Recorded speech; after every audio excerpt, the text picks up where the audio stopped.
महत्वपूर्ण लगेगी। अब चूंकि अंडमान निकोबार आ गया है, थोड़ा सा ज्योग्राफी रिवाइज कर लेते हैं मेरे प्यारे साथियों। जब अंडमान निकोबार की बात आए तो याद रखिएगा, अंडमान और निकोबार इन दोनों को अगर आप देखें तो ये दोनों एक दूसरे से 10 डिग्री चैनल के माध्यम से अलग होते हैं। 10 डिग्री चैनल का मतलब क्या है कि अगर लैटिट्यूड लाइंस देखी जाएं तो लैटिट्यूड 10 डिग्री लैटिट्यूड यहीं से होकर गुजरता है, जो अंडमान और निकोबार को अलग अलग करता है। इसी प्रकार से अंडमान की राजधानी है पोर्ट ब्लेयर, जो कि मेरे प्यारे साथियों आप लोगों के सामने अंडमान में ही स्थित है।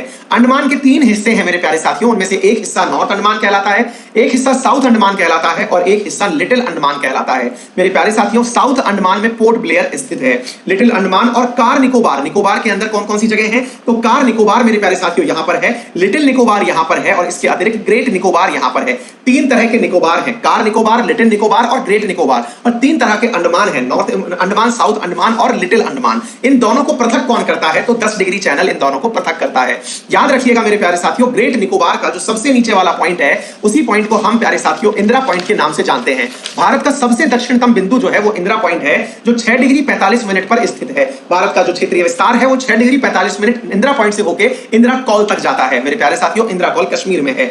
मेरे प्यारे साथियों, यहां के अतिरिक्त अगर मैं आपको बात बताऊं तो यहां से आपको कुछ बातें और जान लेनी चाहिए कि लिटिल अंडमान और दक्षिण अंडमान के बीच में एक रास्ता है जिसे हम डंकन पास के नाम से जानते हैं। आपको इसके अतिरिक्त यह भी पता होना चाहिए कि यहां पर अंडमान निकोबार के अंदर लगभग 265 आइलैंड उपस्थित हैं। 265 आइलैंड में अंडमान में केवल अंडमान में 203 आइलैंड हैं और मेरे प्यारे साथियों निकोबार में 62 निकोबार के अंदर आइलैंड हैं। इन अंडमान निकोबार में उपस्थित आइलैंड में 2 प्रमुख एक्टिव वॉल्केनो उपस्थित हैं और उन एक्टिव वॉल्केनो के नाम बैरन और नारकोंडम है।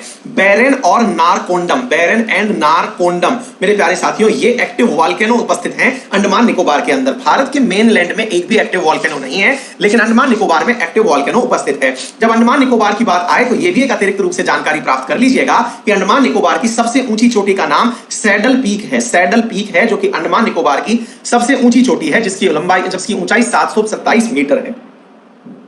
उम्मीद है मेरे प्यारे साथियों आप लोगों को ये जरूरी बातें अतिरिक्त रूप से समझ में आ गई होंगी। हाँ जी, जो भी मेरे प्यारे